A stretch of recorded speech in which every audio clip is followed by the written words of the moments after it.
जब किसी बेटी के साथ दरिंदगी होती है तो समाज केवल एक अपराधी नहीं देखता, बल्कि एक जलती हुई चिता देखता है जिसमें उस बेटी के सपने, उसका आत्मसम्मान और उसके परिवार की पूरी दुनिया भस्म कर दी जाती है।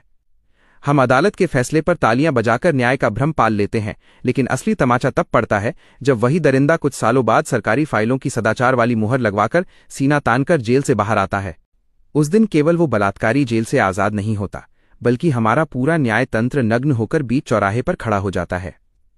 सच तो ये है कि उस दिन असली अपराधी वो सरकार बन जाती है जो एक रूह के कातिल को फिर से समाज में खुला छोड़ने का पाप करती है। आखिर सत्ता में बैठे इन सफेद पोशों को यह अधिकार किसने दिया कि वे एक दरिंदे की सजा कम करें?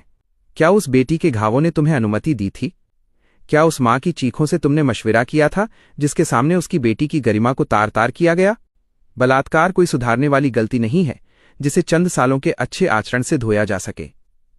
ये इंसानियत के खिलाफ एक ऐसा युद्ध है जिसमें माफी का मतलब है अपराध का समर्थन करना। जब सरकारें बलात्कारियों पर दया दिखाती हैं तो वे देश की हर बेटी की रूह पर दोबारा प्रहार करती हैं और उसे ये संदेश देती हैं कि सत्ता के गलियारों में तुम्हारी अस्मत की कीमत वोटों की राजनीति से भी कम है।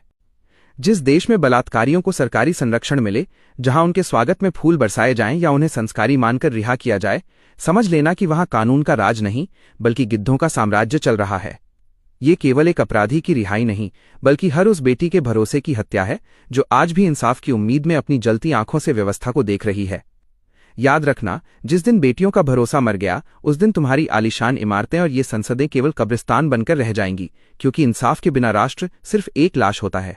बलात्कारियों को माफ करना मानवता के मुंह पर थूकना है, और ऐसे फैसले लेने वाली सरकारें इतिहास में न्यायप्रिय नहीं बल्कि बेटियों के दर्द की सबसे बड़ी गुनहगार कहलाएंगी।